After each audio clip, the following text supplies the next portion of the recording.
పల్నాడు జిల్లా ఈపూరు గ్రామానికి చెందిన కొంకకొండలు అనే వ్యక్తి బీఎస్ఎన్ఎల్ టవర్ ఎక్కి హల్చల్ చేశారు. తన భూమి ఆన్లైన్ రికార్డుల్లో తక్కువగా నమోదు చేశారని ఆవేదన వ్యక్తం చేశారు.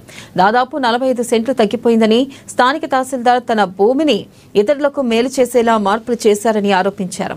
తహసీల్దార్ రాకపోతే దిగనని స్పష్టం చేశారు. దీంతో ఘటనా స్థలానికి చేరుకున్న పోలీసులు పరిస్థితిని అదుపులోకి తెచ్చారు. భూమి సమస్యపై స్పష్టత ఇవ్వాలని, తహసీల్దార్ ప్రత్యక్షంగా వచ్చి వినాలని కొండలు డిమాండ్ చేశారు. ఇక గ్రామస్తులు ఈ ఘటనపై ఆందోళన వ్యక్తం చేస్తూ బాధితుడికి న్యాయం జరిగేలా చర్యలు తీసుకోవాలని కోరుతున్నారు.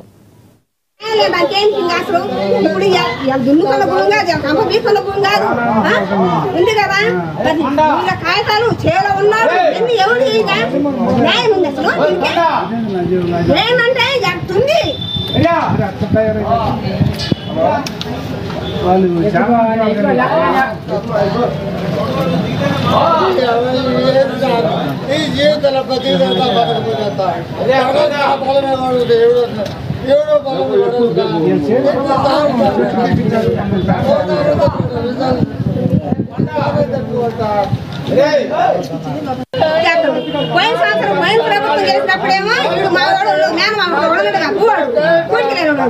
వాడేం చేసి దాన్ని లోన్ పెట్టుకొని క్యాప్ లోన్ తీసుకొని దాన్ని నాకు కట్టడానికి లోన్ కట్టడానికి గవర్నమెంట్ వచ్చి జనం అడిగింది. అప్పుడు చూసుకున్నారు మా భూమి వాడు లోన్ తీసుకోవడం అప్పుడు వాడు చేసిన అప్పుడు వాడు అయ్యామన్న వాడు ఇయ్యాన వాడు చేసింది. ఇప్పుడేమో ఇంకొకటి వచ్చి ఇప్పుడు వీళ్ళు రాళ్ళు బాగుంది ఏంటంటావు.